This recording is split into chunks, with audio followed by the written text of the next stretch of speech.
આ જે હુમલો થયો છે એ પ્રવાસી ઉપરનો પ્રથમ આ હુમલો છે. અત્યાર સુધીના જે હુમલાઓ બન્યા છે એ પ્રશાસન, સેના અને આતંકવાદીઓ વચ્ચેના હુમલા હતા. તેમજ અમરનાથ યાત્રિકો ઉપર હુમલા થયેલા. પરંતુ આ હુમલો પ્રવાસી ઉપરનો આ પ્રથમ હુમલો છે. એટલે આ કાશ્મીરમાં પણ આને ખૂબ જ ગંભીરતાથી લેવામાં આવેલ છે. અને આજે પણ કાશ્મીર બંધ છે. કારણ કે પ્રવાસે કાશ્મીરની ધબકતી નસ છે અને આ ધબકતી નસ ઉપર આ પ્રથમ વખત વાર કરવામાં આવ્યો છે. એટલે કાશ્મીરીઓમાં પણ ભારોભાર રોષ પ્રગટ છે. સર, તમારા દ્વારા જે પોસ્ટ લખવામાં આવી છે, પોસ્ટ કંઈક અલગ કહે છે અને આ હુમલો કંઈક અલગ કહે છે. જે 2002ની વાત કરી છે અને પાટીદાર અનામત આંદોલનની પણ વાત, આપ શું કહેવા માંગો છો? ને આ પોસ્ટ અલગ અલગ ઠેકાણે એમ કહેવામાં આવ્યું છે કે ધર્મ જોઈને હુમલો કરવામાં આવ્યો છે, ધર્મ પૂછીને હુમલો કરવામાં આવ્યો છે. હકીકતમાં તમે આ હુમલો જુઓ તો એમાં એક કાશ્મીરી ઘોડેસવારનું પણ મૃત્યુ થયેલ છે. એની ઉપર પણ હુમલો કરવામાં આવ્યો છે. અને એ કાશ્મીરી જે ઘોડા ઉપર ટુરિસ્ટને લઈ જાય છે, લઈ આવે છે, તે કાશ્મીરી યુવકે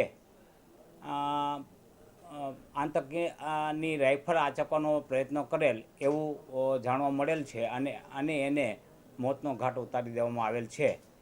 એટલે કોઈ ધર્મ જોઈને હુમલો કરવામાં આવ્યો હોય એવું પ્રથમ દર્શનીય જણાતું નથી. કારણ કે આમાં મુસ્લિમ પણ ભોગ બનેલા છે. બાળક છે કે જેના એના પિતાને ગુમાવ્યા છે, એ બાળક પણ એમ કહે છે કે ભાઈ આતંકીઓ એમ કહેતા હતા કે મુસ્લિમો એક તરફ થઈ જાવ, હિન્દુઓ એક તરફ થઈ જાવ, પછી હિન્દુઓને માર્યા.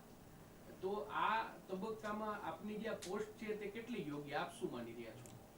સર, તમે ત્યાં ટુરિસ્ટ જુઓ તો મોટાભાગે હિન્દુઓ જ ટુરિસ્ટ જાય છે. ત્યાંના સ્થાનિક છે એ મુસ્લિમ હોય છે. અને સ્થાનિકોને કાંઈ પૂછવાની જરૂર હોતી નથી, એ તો જોઈને જ ઓળખાઈ જાય. એટલે તમે કયા ધર્મના છો એવું પૂછવામાં આવ્યું છે એ કદાચ કોઈ મીડિયામાં આવ્યું છે, પણ રેકોર્ડ ઉપર એવી કોઈ બાબત તપાસમાં ખુલી હોય એવું નથી. હા, આતંકવાદીઓને આમ પણ જુઓ તો કોઈ ધર્મ હોતો નથી. આતંકવાદીઓનો એક જ ધર્મ છે કે નિર્દોષ લોકોની જાન લેવી. એટલે ધર્મના વિવાદમાં પડ્યા વગર મારી દૃષ્ટિએ જે નિર્દોષ લોકોની જાન લીધી છે એ આતંકવાદીઓ ઉપર જ આપણું ફોકસ હોવું જોઈએ અને ધર્મનો પ્રશ્ન બનાવવો જોઈએ નહીં. આપે જે પોસ્ટ મૂકી એનો સંદર્ભ શું છે, શું કહેશો એની પોસ્ટને લઈને? મેં પોસ્ટ મૂકી છે એ છે કે અગાઉ પણ ગુજરાતમાં રમખાણો થયા ત્યારે પણ જ્ઞાતિ જાતિ પૂછવામાં આવેલ અને લાઠીચાર્જ કરવામાં આવેલ ને આપ જાણો છો. અને ત્યારે પણ એટલું જ મીડિયા દ્વારા પણ જગાવવામાં આવેલ. એટલે મારી દૃષ્ટિએ એ પોસ્ટ એના સંદર્ભે મૂકી છે કે હવે આ ધર્મ કે જાતિ જ્ઞાતિની રાજકારણ બંધ કરો અને જે હુમલાઓ થયા છે એના પાછળના સબળ કારણો જે છે એ શોધો અને એ ઉપર આગળ વધવું જોઈએ અને આવી બાબતથી દૂર રહેવું જોઈએ, ધર્મ જાતિ જ્ઞાતિની બાબતથી. આ તબક્કે સાહેબ જો યોગ્ય કહેવાય, શું માનો છો? જે 2015નો જે મુદ્દો હતો એ સ્થાનિક લેવલનો મુદ્દો હતો અને રાષ્ટ્રનો મુદ્દો હતો. આ જે મુદ્દો છે એ ગુજરાત લેવલનો તે મુદ્દો હતો, જે અનામત આંદોલનની વાત કરો કે રમખાણોની વાત. આ જે મુદ્દો, આપની પોસ્ટ છે એ બંધ બેસતી નથી. કહેવાનો મતલબ એ છે એ મુદ્દો અલગ હતો, આ મુદ્દો અલગ છે. મુદ્દાના મૂળ બાબતો જુઓ તો જાતિ અને ધર્મ જ છે.